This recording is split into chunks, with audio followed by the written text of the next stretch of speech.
Signore e signori, devo scusarmi. A differenza di Rubens e della maggior parte di loro, io non parlo italiano. Parlo abbastanza bene il tedesco, un po' di olandese e francese, l'italiano e lo spagnolo, come il danese e il latino, e non solo un comando passivo. Posso leggerli, ma non posso parlare. Nemmeno io parlo inglese, ma la mia esperienza è che i miei ascoltatori capiscono almeno approssimativamente cosa intendo quando glielo dico in inglese. Un'alternativa sarebbe europanto. Le parole di ogni frase devono essere scelte tra almeno 3 lingue europee. Comincerò con questo.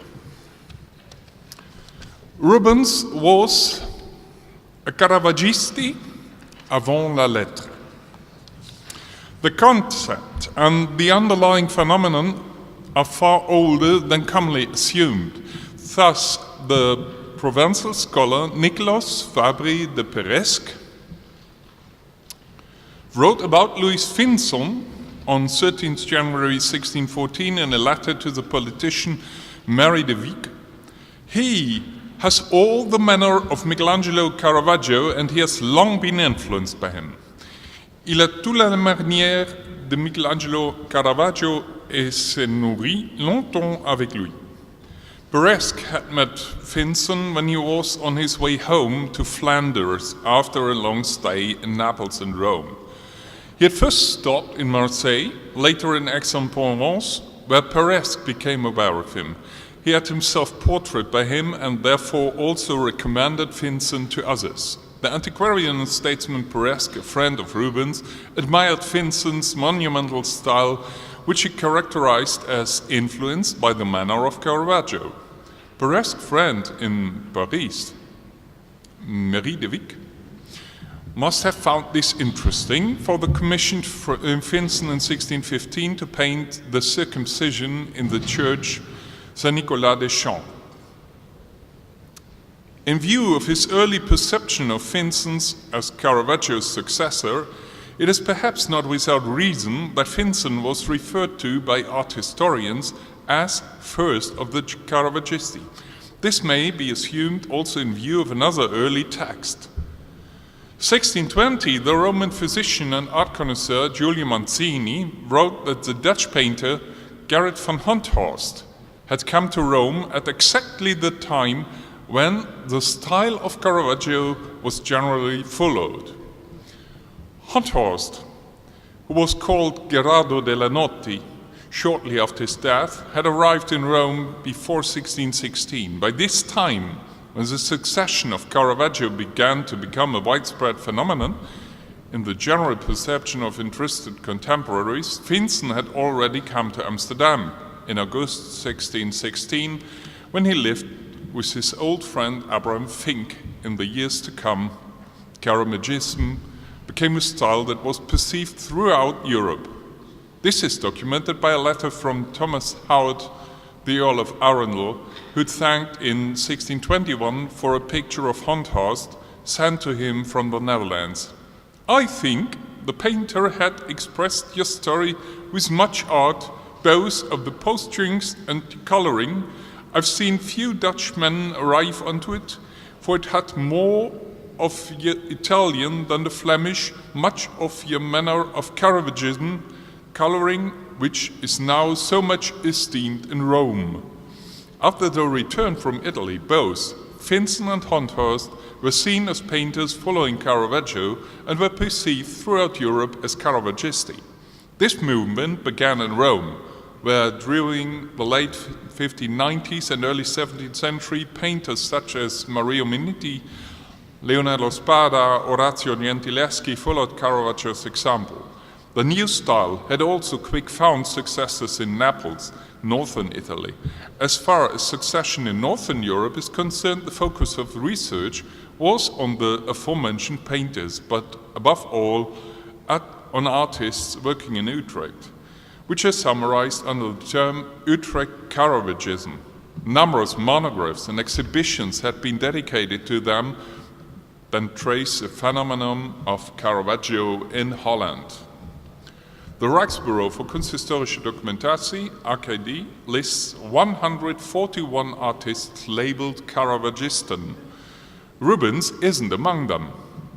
At a first glance, this seems to be in complete contradiction to the title of my paper. At the same time, it is a reason to speak here on this subject because the importance of Rubens for Caravaggio and Caravaggism has not yet been sufficiently acknowledged. Above all, this connection has not yet been examined and presented in a pan-European perspective. The fact that Northern European Caravaggism is perceived primarily as a Dutch achievement has its reason in a nationally oriented art historiography that began in the 19th century to search for the specific characteristics of Dutch art. The separation of Dutch art from Flemish art, which is still practiced today with the utmost self-evidence in museums and publications, was alien to the contemporaries of Caravaggio, Rubens, Vincent and Honthorst. The autobiography of the Netherlandish diplomat Constantijn Huygens, who had decided around 1630 to record the history of his life, is a clear example of this. The Latin manuscript also contains an excursus on painters in our Netherlands, in Belgio Nostro, meaning the entire territory of today's Netherlands, Belgium and some parts of northern France that have traditionally been regarded as a common cultural era. It was only at the beginning of the 19th century that artists and history science, which were oriented towards the category of national art and history, endeavored to describe and explain the particular characteristics of Flemish and Dutch art. This national perception and the representation arguing in the context of national schools does not only apply to the representation of Dutch art history. When connection between Rubens and Caravaggio had previously been mentioned, the investigation were devoted to Flemish Caravaggism.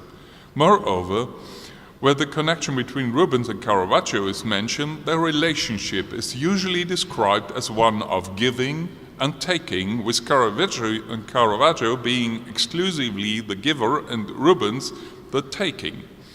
My deep mistrust of nationalist prejudices and the one-sided interrelations is the reason to look again at Caravaggio and Rubens, who, as will be shown, can be called the first Caravaggisti for good reasons. On May 1600, Rubens had his health certificate issued by the magistrate of his hometown to enable him to travel to Italy for business.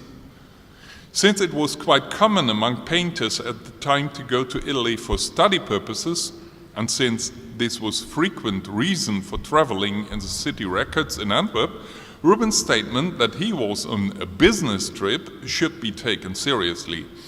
Although it is not documented what his business intentions were, it can be assumed that he already had the prospect of a permanent position. Soon after his passport was issued, he must have set off. Again, only a short time later, he entered the service of Vincenzo Gonzaga. We heard this yesterday in Allingstads. This all is well documented. As in his later self-portraits, there's no reference to his profession as a painter in this early self-portrait in the group of friends. As a comparison with other portraits reveals, the man next to him is clearly the brother of the painter Philip Rubens. He had belonged to the contubernium of Lepsius, also something we heard before. In autumn 1601, together with Guillaume Richardot in Italy, Philip Rubens was the main reason for the precious job that Rubens got in Rome. What should be mentioned here is that Rubens also got to know Caravaggio at an early stage of his career. In his capacity as an art agent, he traveled to Rome from Mantua in August 1601 to copy paintings from the Vatican collection. The Duke had recommended him by letter to the care and protection of his friend Cardinal Alessandro Montalto, whom he asked to help my Flemish painter in everything he needed to be of service to him. In addition, he had instructed Lelio Arrigoni, his Rome-based art agent, to provide Rubens with money according to his needs. Rubens used this stay for an intense study of testimonies of ancient and contemporary art. He drew from ancient works, but also from paintings and sculptures of the High Renaissance, from Raphael to Michelangelo. But he was also interested in Caravaggio, whom he explored on the back of a horse, whom he met while he explored on the back of a horse the Roman city. And we may believe Bellori that Rubens was a rider when traveling through Rome. And we may assume that he met Caravaggio. Among the drawings Rubens made from more recent works, and among the drawings he bought in this time, was the Villa Mattei and its collection of antiquities.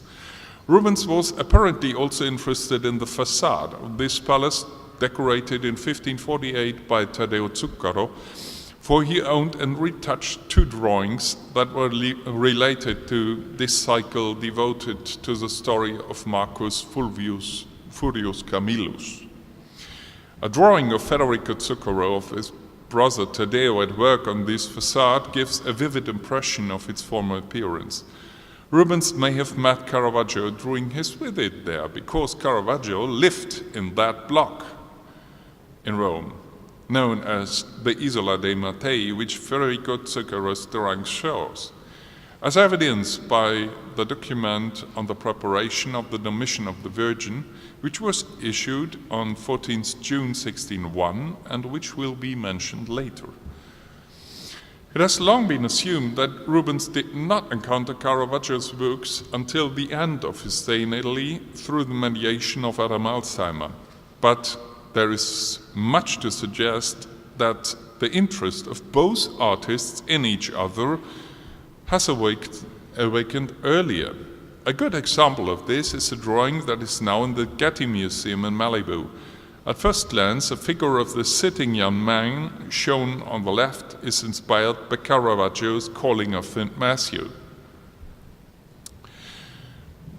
This connection is not new and has been pointed out by different authors. However, a connection that also testifies to the early interest remaining largely unnoticed.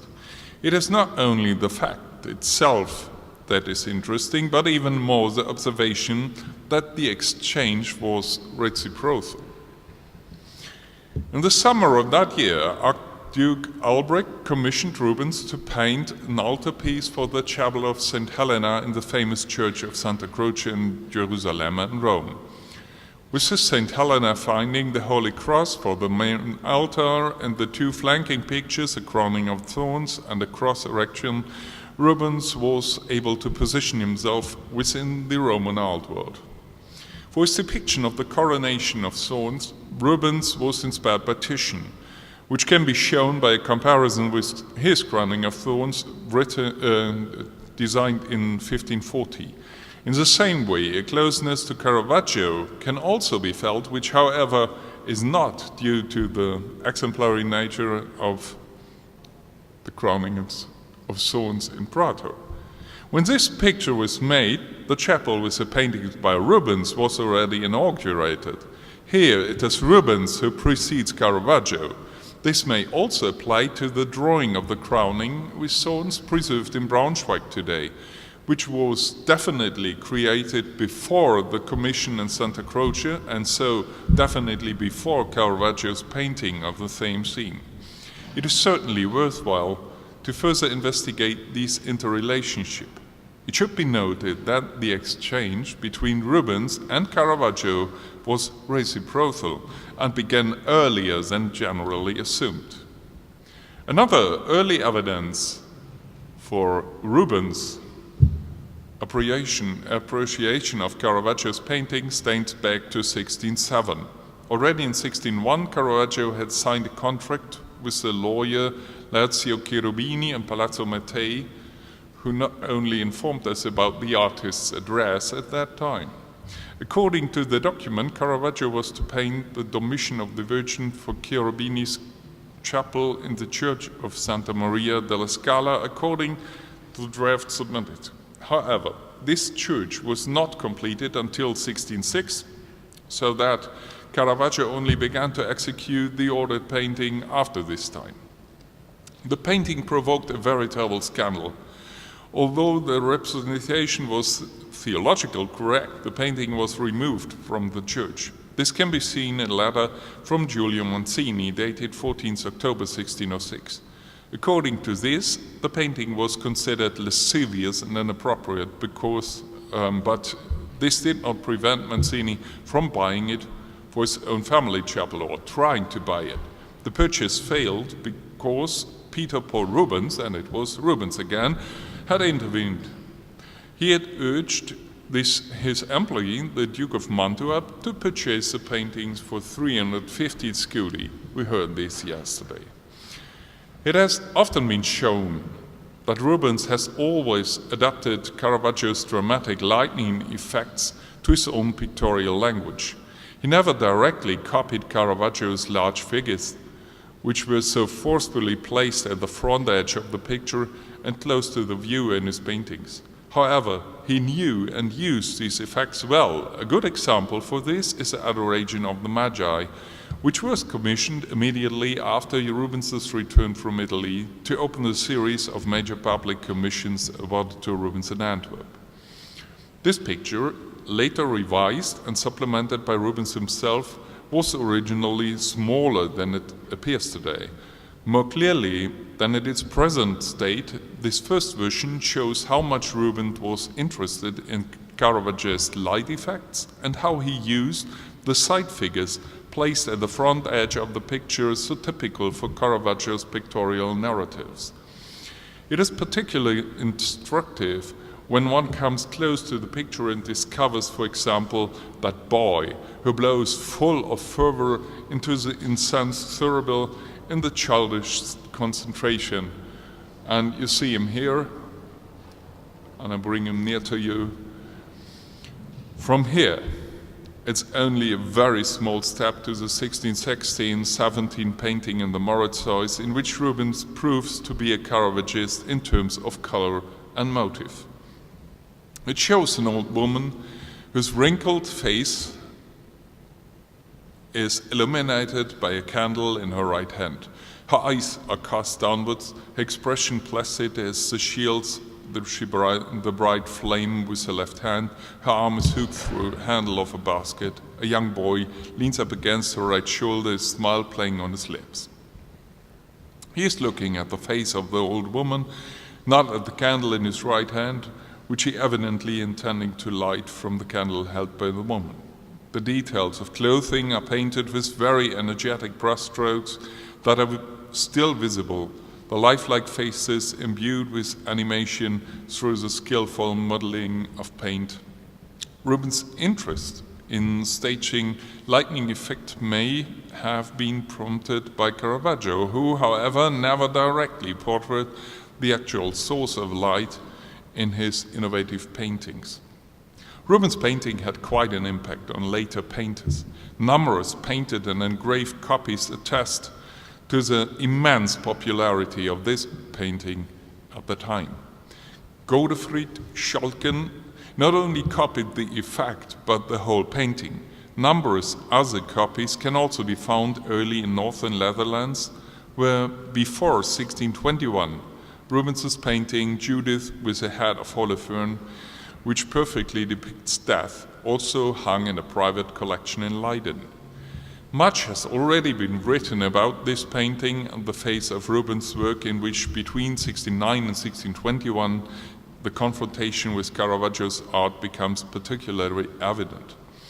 It will therefore conclude here one point that has not been sufficiently taken into account because of the nationalist prejudices referred to above. It is the influence of Rubens on Caravaggio's successors in the northern Netherlands. In 2014, a much-noticed exhibition was dedicated to the remarkable aftermath and traces of Peterborough Rubens as the visual arts of later centuries. It has shown the phenomenon in impressive examples. It was not the aim of this exhibition to show the long-lasting and broad after-effect of those countless works whose cultural historical value far exceed the artistic claim. In the numerous Flemish-inspired pictorial works, for example, with which numerous Protestant churches in northern Germany are decorated. In contrast to the spread and aftermath of Dutch painting, to which Horst Gerson dedicated a rightly much praised prize, writing as early as 1942, this phenomenon is still only rudimentarily investigated for Flemish painting. Especially the influence of Rubens can hardly be overestimated. This applies not only to Matthias Stomer, whose Old One with the Candle and the Boys would certainly not have been conceivable without Rubens' prototype. It has also, and above all, applied to Gerrit van Honthorst, and not only to his portrayal of an old woman looking at a coin, but even more to his already mentioned adoration of the shepherds. There's an obvious closeness of Honthorst's version of the theme to the corresponding painting by Rubens in Fermo. In view of this juxtaposition, Honthorst, who is regularly referred to as a Caravaggisti, can also be called a Rubenist. With equal justification, the exchange between the Dutch painters of the north and southern provinces, which is only hinted at here to some extent, has so far received too little attention and deserves to be thoroughly researched. How intensive this exchange was before 1620 may be illustrated by a concluding example, which leads back to the beginning of my considerations and to Louis Vincent, who was also a Flemish painter. From Aix-en-Provence, where he painted the portrait of Peresque and various other works, he moved to Arles in March 1614 to paint a number of canvases for the Cathedral of Saint-Trophime. The same year, he left Arles and visited Montpellier, Toulouse, Bordeaux, Paris, before he ended up in Amsterdam. Like many traveling artists of his time, he was not only active as a painter himself, but also as a dealer and agent in art matters. When he arrived in Amsterdam, he had Caravaggio's Madonna of the Rosary completed in 1607 in his luggage, the former destination of which is surprisingly poorly known. The legend is depicted, spread by Alanos de Rupa around 1468, according to which Saint Dominic, founder of the Dominican order, received the rosary in 1208 at a Marian apparition and introduced it into his order. This painting was with Vincent and was for sale in Italy in December 1607, where the Bruges painter Franz Pobus wrote to his master Vincenzo Gonzaga that a rosary picture of Caravaggio would be available for 400 ducats.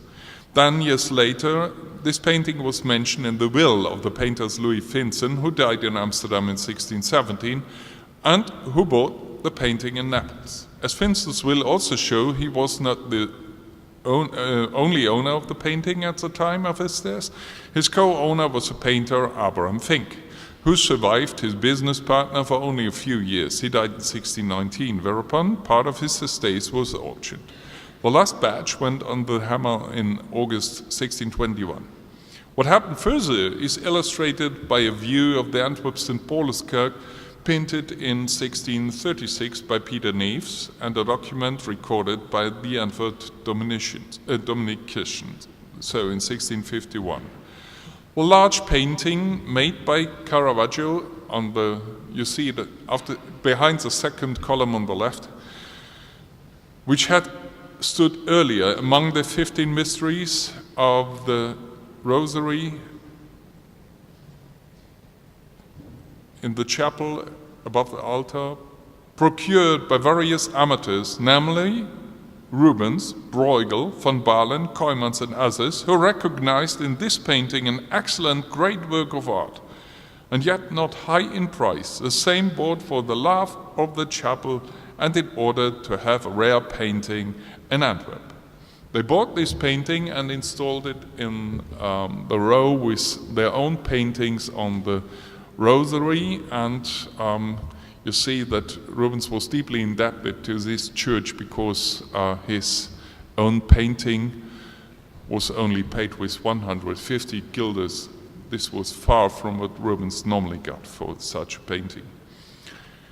In fact, Nils' view shows that the painting in question initially found its place at the left aisle of the church in that row of the Mystery of the Rosary paintings to which Rubens had contributed the Scourge of Christ. Probably around 1617, the Dominicians under priory of Father Jan Boccetius had decided to equip the left aisle of the church with this cycle. Well, later, this painting by Caravaggio was sold to Emperor Joseph II in 1786. It was restituted by a copy, but we can also, that's another story. But the fact remains that Rubens proves to be an admirer of Caravaggio in this context as well. And it's hardly surprising that reflexes of this Caravaggio painting can also be found in Rubens's oeuvre. But I will pursue this question further in the context of my occupation with the Medici cycle for the corresponding volume in the Corpus Rubenianum project. At this point, we would simply like to point out once again that many questions still remain unanswered and much remains to be researched more closely. In any case, it is already possible to formulate a conclusion of what the title of this article is. Rubens was the first Caravaggisti. Thank you.